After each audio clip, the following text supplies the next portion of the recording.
Hello, I'm Linconpein. This talk is entitled Society and the Sea, Origins, Customs, and Our Future. We customarily think of maritime history in terms of tangibles, ships and fittings, articles of trade, weapons, and the like.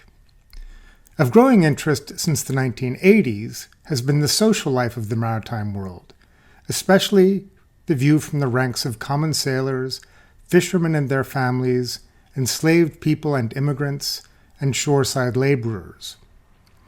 More recently, as scientists have probed the ocean more deeply, historians and others have taken new approaches to examining our engagement with the sea, including the study of overfishing and the impacts on marine environments of pollution and climate change. Concurrent with this new orientation has been the development of the blue humanities, what one historian has called a belated recognition of the close relationship between modern Western culture and the sea, as expressed through literature, visual and performing arts, and music. This also includes a renewed appreciation of what UNESCO refers to as intangible maritime cultural heritage, which usually means indigenous peoples' ritualistic interactions with the sea.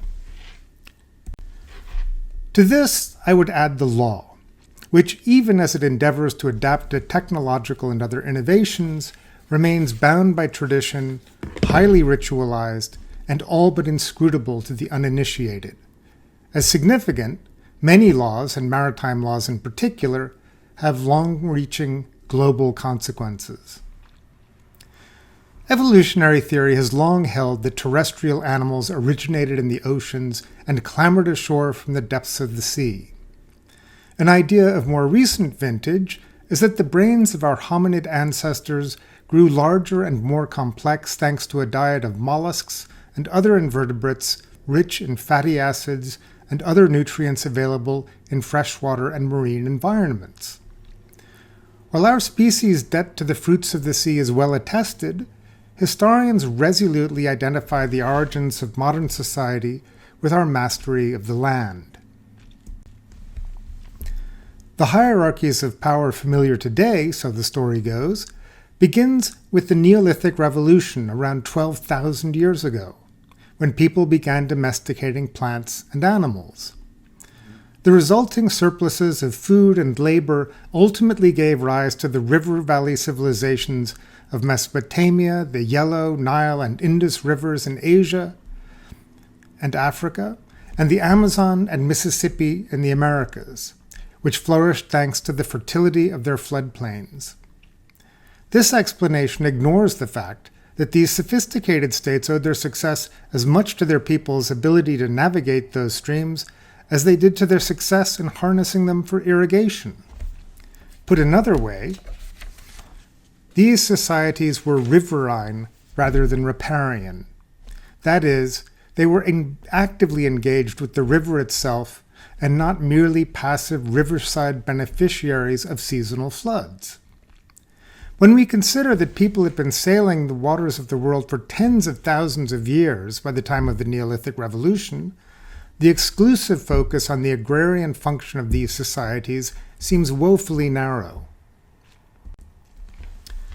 Modern humans originated in Africa and began migrating out of the continent between 100,000 and 70,000 years ago.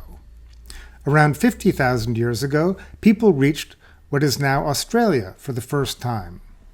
At that point, sea levels were 40 or 50 meters lower than they are today, and mainland Southeast Asia and Indonesia constituted a massive peninsula called Sundaland.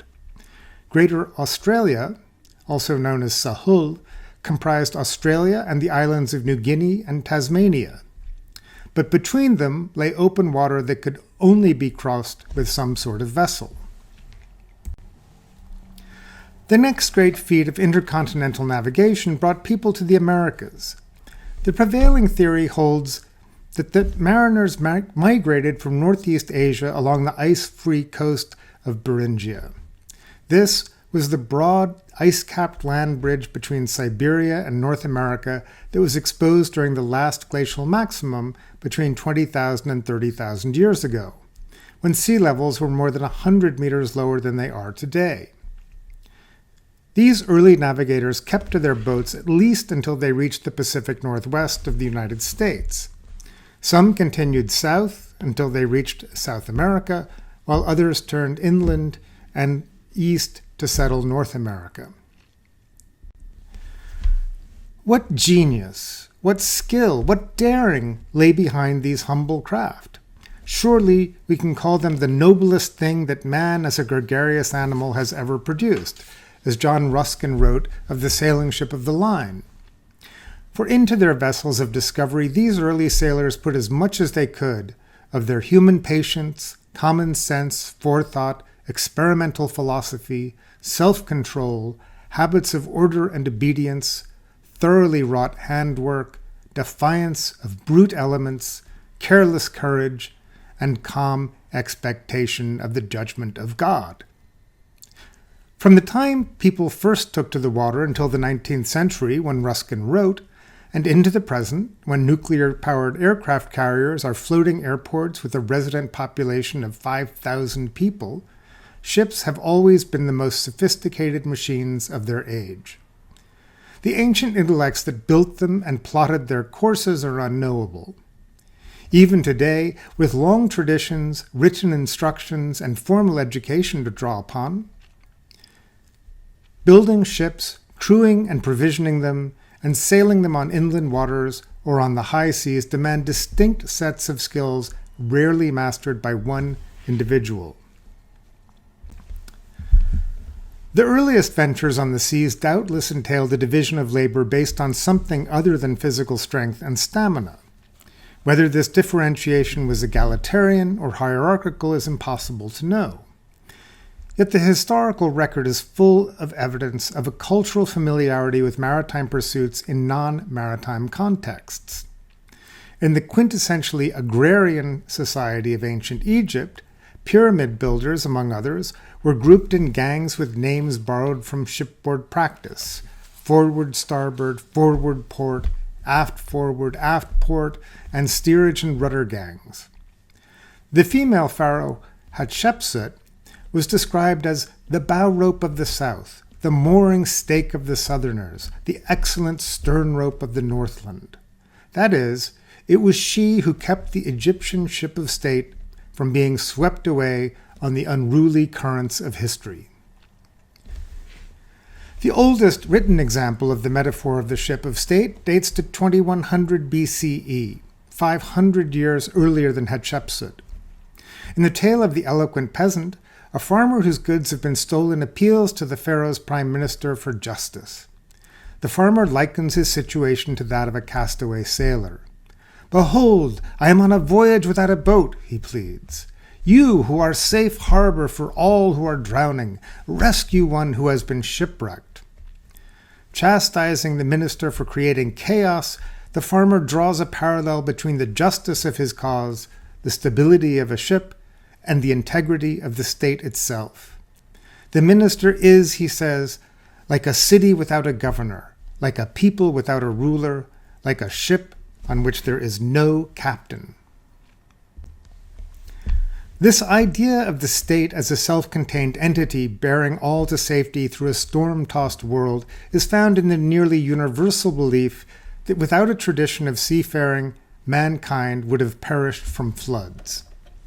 The ancient Sumerian epic of Gilgamesh, roughly contemporary with the tale of the eloquent peasant, tells of how a god ordered Utnapishtim, a man of exceptional virtue, to build a boat big enough to hold 2 of every living thing on earth to spare them from drowning. The later biblical story of Noah's Ark descends from this, but comparable flood stories are found in Africa, Oceania, the Americas, Southeast Asia, and Korean folklore. The metaphor of the ship of state is easily grasped and finds expression in stories far removed from the threat of universal annihilation. A Chinese expression holds that water can keep a boat afloat, it can also capsize it, which some interpret to mean that the people can support a government, but they can also overturn it.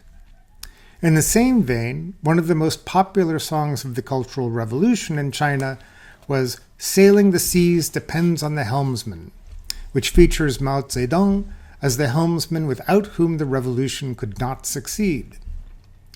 This equation of helmsman and ruler is also of great antiquity, and in fact the English words governor and its cognates derive from the Greek word meaning to steer or act as a pilot. In light of all this, it is reasonable to consider our debt to the organization of these floating societies, whether real or imagined. In an era of globalization and climate change, however, we have to acknowledge the limits to such a train of thought. Lloyd's insurance policies may still refer to the captain as master under God, but it is increasingly obvious that states and their rulers have to work collaboratively if any of us are to survive the next flood. The question is, are we ready?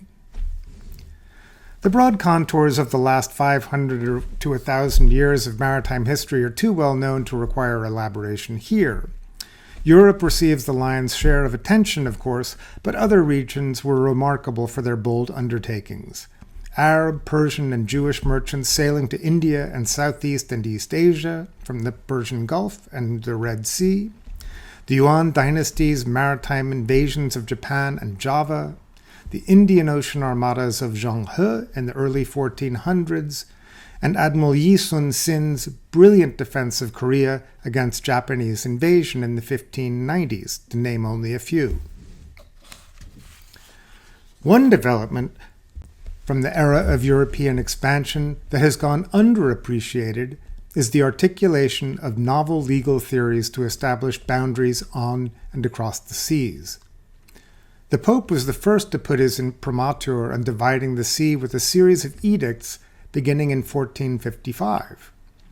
The first asserted that the Portuguese king had acquired and possessed harbors and seas off West Africa, and that he had rights not only to overseas territory, but to the sea itself.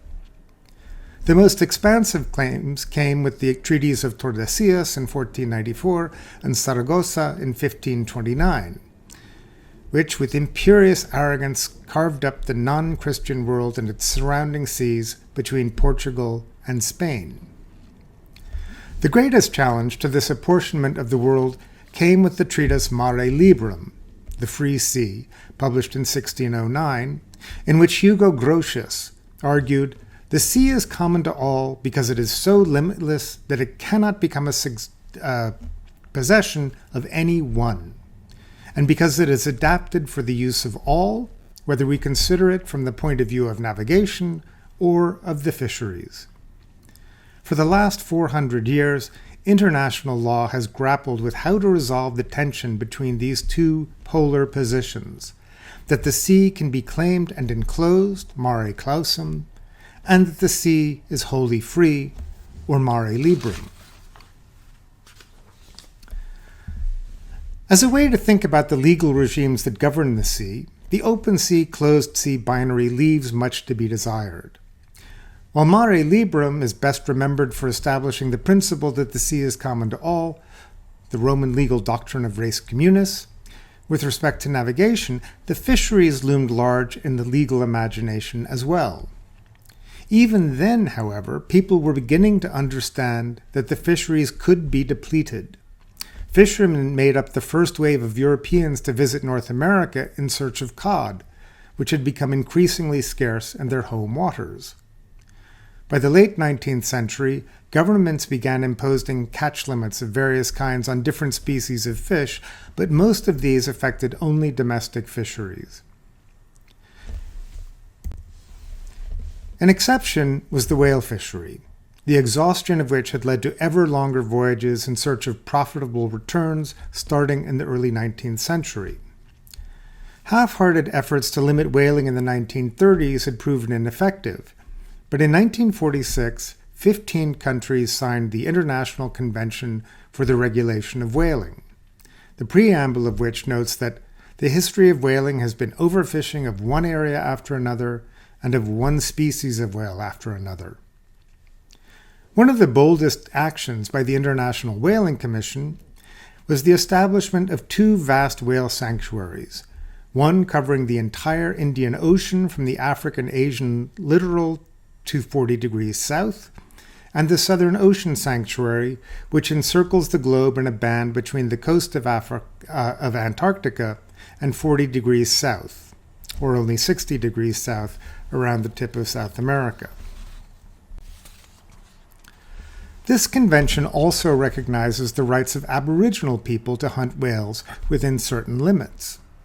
The text blandly couches this license in terms of subsistence and speaks of whales caught exclusively for local consumption. Yet the relationship between indigenous people and whales, in this case, is vastly more nuanced than such dry wording conveys. Many indigenous people do not recognize a hard line between the human and animal worlds.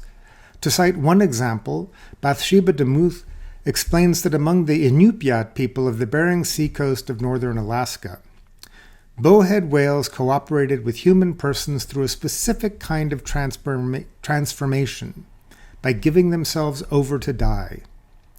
Whales watched people from their own country, or Nunat. Those who feed the poor and the old we'll go to, the whales would say. We'll give them our meat. They made this choice based on the moral worth and ceremonial care of the people who ate them.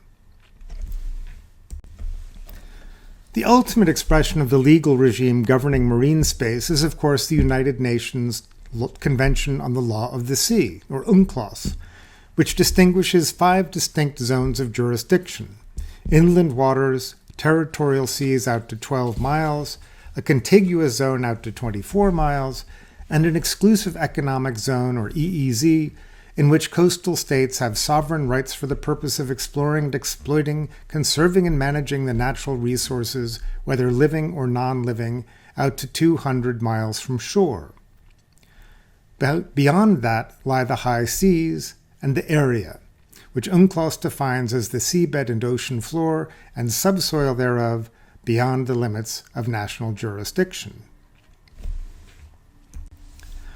According to UNCLOS, the area and the mineral wealth that can be extracted from it are the common heritage of mankind, res communis. Yet UNCLOS disregards another intangible component of our common heritage, namely that there are ways of seeing the world that blur the distinction between land and the sea, just as some people blur the distinction or do not see a distinction between the animal world, the spirit world, and the human world.